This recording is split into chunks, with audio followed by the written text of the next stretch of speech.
সামনেই আসছে পয়লা বৈশাখ, আর পয়লা বৈশাখের চৈত্রের সেল নিয়ে, ধামাকাদার চৈত্রের সেল নিয়ে হাজির হয়ে গেছে বনি। আর এখন তোমাদের দেখাবো কিছু সুন্দর সুন্দর কুর্তির কালেকশন। প্রথমেই যাই একটা অরেঞ্জ কালারের কুর্তি, যেটার প্রাইস রয়েছে 950 টাকা। যাচ্ছে স্লিপলেসের ওপর, সঙ্গে কিন্তু হাত দেওয়া রয়েছে ভেতরে। আর এই সামনে যাচ্ছে সুন্দর সিকোয়েন্সের কাজ রয়েছে। এবার একটা দুর্দান্ত কালেকশন কিন্তু তোমাদের দেখাতে চলেছে, যেটা যাচ্ছে একদম রেয়ন কাপড়ের ওপর ক্যাথা স্টিচের ওয়ার্ক কিন্তু রয়েছে। এই দেখো, ক্লোজে আসলে বুঝতে পারবে সুন্দর সুন্দর কাঁথা স্টিচের কাজ কিন্তু এইটার উপর রয়েছে।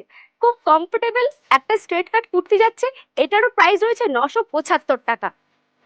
এবার দেখায় একটা মেয়েদের খুব সুন্দর আর পছন্দের কালার, সেটা হচ্ছে পিঙ্ক। আর এই পিঙ্কের কুর্তিটা যাচ্ছে ভি নেকের ওপর, আর তার উপরে রয়েছে হোয়াইটের টাচ, আর সঙ্গে থাকছে এই ভি নেক হালকা কাজ করা রয়েছে, এবং এটা যাচ্ছে একদম স্ট্রেট কাট। খুব পছন্দের কালার কিন্তু এটা মেয়েদের। আর এটারও প্রাইস রয়েছে 960 টাকা। এবার তোমাদের দেখাবো একটা সিল্কের ওপর কালেকশন, যেটা সামনে এই সুন্দর কাজ করা রয়েছে, আর সামনে কলার যাচ্ছে কিন্তু রাউন্ড নেক যাচ্ছে, আর এটাও রয়েছে স্ট্রেট কাটের ওপর। আর খুব সুন্দর আর খুব সোবার কালেকশন কিন্তু এটা রয়েছে, আর এটারও প্রাইস রয়েছে 995 টাকা। তো সুন্দর সুন্দর এরকমই সুন্দর সুন্দর কালেকশন নিতে কিন্তু তোমাদেরকে বনিতেই আসতে হবে।